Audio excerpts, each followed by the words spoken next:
ঠিক না? আর যুবকরা বেশি তাকাইলে জুতা দেখায় একবারে সাইজ।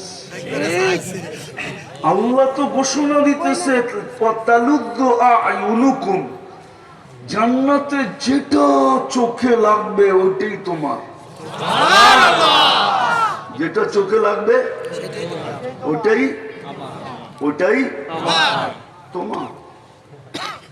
চোখে লাগতে দেরি, বুকে লাগতে দেরি হবে না। চোখে লাগতে দেরি, তোমার হইতে দেরি হবে না। চোখে লাগতে দেরি, তোমার জান্নাতে পৌঁছতে দেরি হবে না। আল্লাহ তুই জান্নাত রাখছে।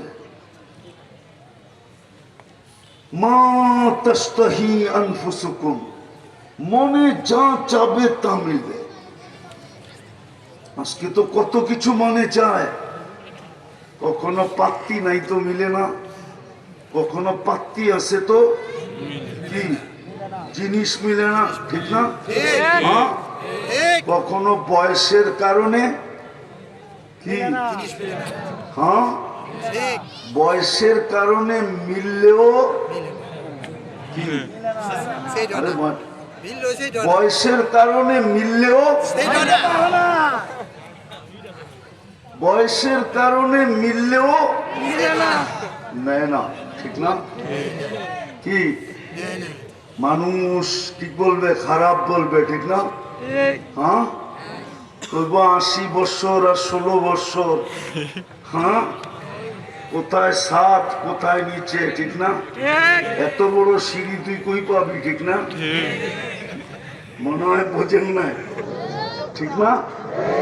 জান্নাতে তো যা মনে চাবে তা মিলবে।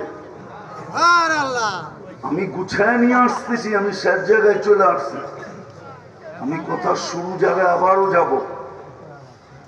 জান্নাত যদি বুঝতো এই উম্মত, কসম খোদা আল্লাহ রসুলের কথা সত্য হইতে, লা ইয়ানামু তালিবুহা, তাইলে এই উম্মতের কারো ঘুম হইতো না।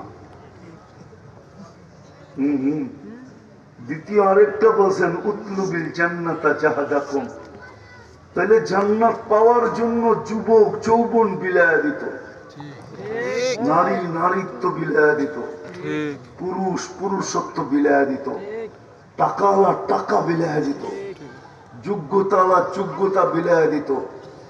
যার কাছে যা আছে সব বিলায়া দিত শুধু জান্নাত পাওয়ার আশায়। প্রমাণ যেমন আবু বকর রাদিয়াল্লাহু তাআলা আনহু